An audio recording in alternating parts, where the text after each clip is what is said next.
আসসালামু আলাইকুম প্রিয় ভিউয়ার্স। তো আপনারা সবাই আজকে যে বিষয়টা দেখবেন সেটা হলো দ্বিতীয় স্টেপ, মানে দ্বিতীয় পর্ব। এর আগে যেই পর্বটাতে দেখাইছি যে ফার্স্ট টাইম থেকে কিভাবে মার্শাল আর্ট ট্রেনিং শুরু করবেন, তো আজকে দেখাবো দ্বিতীয় পর্ব। তো যারা এর আগের পর্বটা দেখেন নাই তারা অবশ্যই দেখে নেবেন, তাহলে সহজ হবে। তো প্রথম অবস্থা কি করবেন, প্রথম অবস্থা এই যে এরকম দাঁড়াবেন, সেম এরকম দাঁড়াবেন, 1 2 এই 3টা স্টেপ নেবেন। নেওয়ার পরে সেম এরকমভাবে বসবেন, সেম এই যে এরকমভাবে বসছি। আমি 5টা আগে দেখাইছি, এরকমভাবে ধরবেন, ধরার পরে এই যে এরকমভাবে। তো যখন আমি 5টা দিব সেম এর থেকে এই যে এতটুকু দেওয়ার পরে এই জায়গায় ঘুরে দেবো 1, এই যে 1 2 3 4। তো যখন আমি 5টা দিব অবশ্যই এই দেখেন 5টা দিছি, হাতটা যেন এরকম বাঁকানো থাকে, একদম স্লিম সোজা থাকবে, সেম এরকম। এই যে এটা আসবে এটা যাবে, এটা আসবে এটা যাবে, সেম 1 2 3।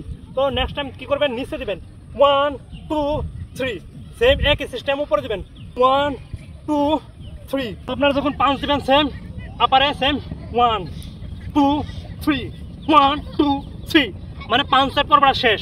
তো আমরা যখন ব্লক করব সেম একই সিস্টেমে যেরকম ভাবে বসছি, হাতটা এরকম রাখবো, রাখার পর বাম হাতটা এদিক দিয়ে দিব, দেওয়ার পরে এই যেরকম ভাবে ঘুরে যাবে 1, সেম এই যে ক্রসিং 1, আবার এটা সেম এই যে 2, মানে একটা যাবে একটা আসবে, এই যে 1 2 1 2, মানে আবার দেখুন সেম আস্তে করে 1 এই 2 1 2, আবার যখন উপরে উঠবে সেম এই যে এরকম ভাবে 1, মানে এই যে এই হাতটা এরকম দিয়ে 1, আবার এই হাতটা 2 1 2 1 2। যখন আপনার এরকম ভাবে ট্রেনিং করবেন 1 2 1 2 1 2 1 2। তো নেক্সট টাইম তৃতীয় পর্বে আপনারা স্টেপ দেখবেন এবং অন্য কিছু দেখবেন। ধন্যবাদ, আসসালামু আলাইকুম।